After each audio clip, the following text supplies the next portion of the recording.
Saudara sekalian, jumpa kembali dalam Renungan Harian GKI Kebonjati hari ini.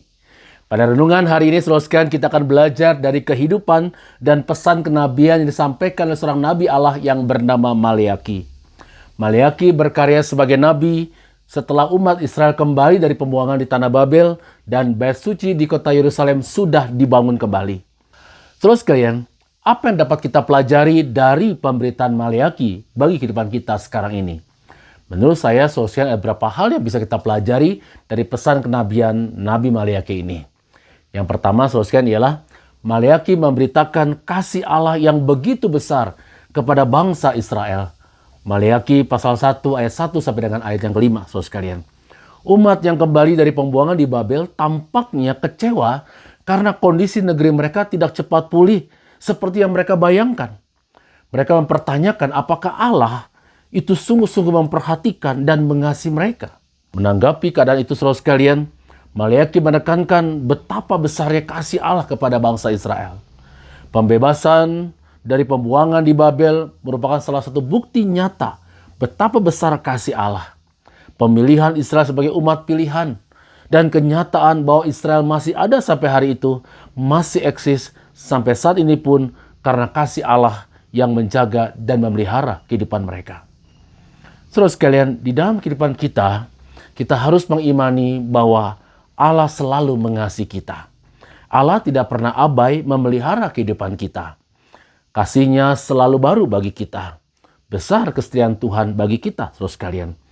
Keyakinan dan kesadaran inilah yang akan membuat kita, saya dan saudara, tetap kuat menjalani kehidupan karena kita percaya ada Tuhan yang sangat mengasihi kita. Yang kedua, saudara sekalian, Maleaki mengatakan bahwa orang benar pasti dapat memberikan persembahan dengan benar. Maleaki pasal 3 ayat 6 sampai dengan ayat 12. Saudara sekalian, pada masa Maleaki menjadi nabi, hidup peribadahan begitu semarak dan persembahan begitu banyak diberikan oleh umat. Persembahan begitu berlimpah-limpah, bahkan termasuk persembahan persepuluhan. Tetapi mengapa Tuhan menolak persembahan umat? Tuhan menolak persembahan umat karena persembahan yang diberikan oleh umat tidak bersumber dari hati yang berlimpah dengan ungkapan syukur karena berkat Tuhan dalam kehidupan mereka.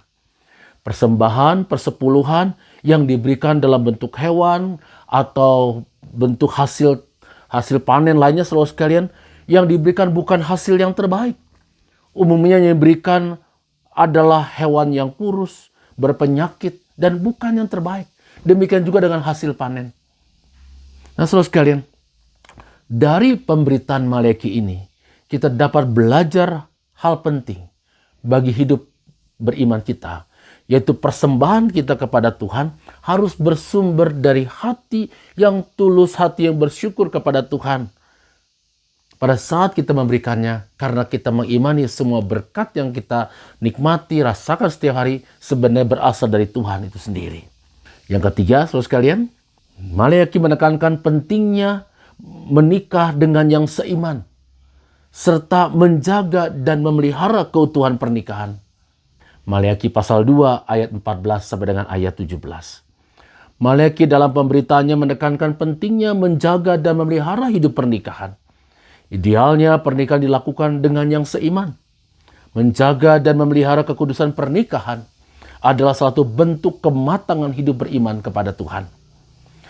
Nah, saudara sekalian, bagi saudara yang sudah menikah hari ini, bagaimana dengan hidup pernikahan saudara?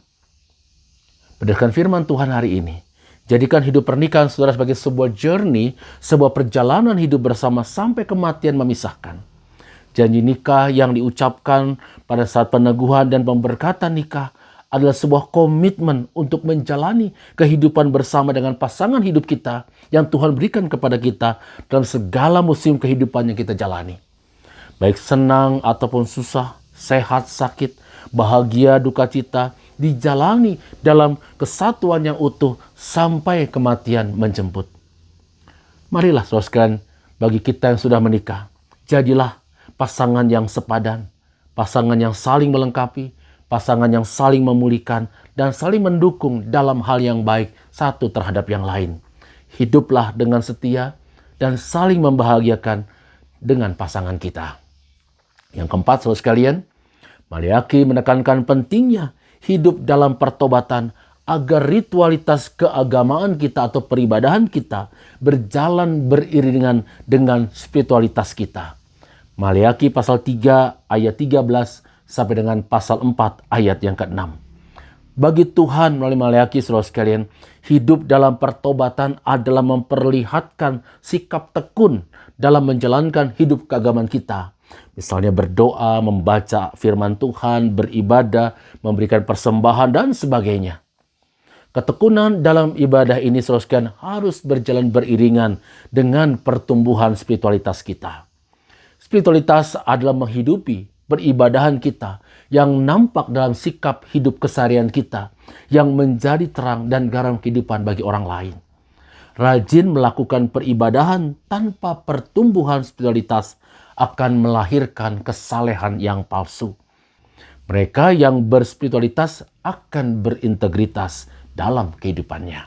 Mari kita belajar dari kehidupan dan pemberitaan Nabi Maleakhi. Mari kita menjadi umat Allah yang berkenan di hadapan Allah. Oleh sebab itu, saudara sekalian, mari kita menghayati betapa besar kasih Allah kepada kita setiap harinya. Kita memelihara dan menjaga keutuhan pernikahan yang kudus di hadapan Tuhan dan sesama. Tekun dalam spiritualitas, berkarya dalam integritas, sehingga kita dapat mempersembahkan hidup kita sebagai persembahan yang benar kepada Tuhan. Tuhan memberkati saudara. Amin.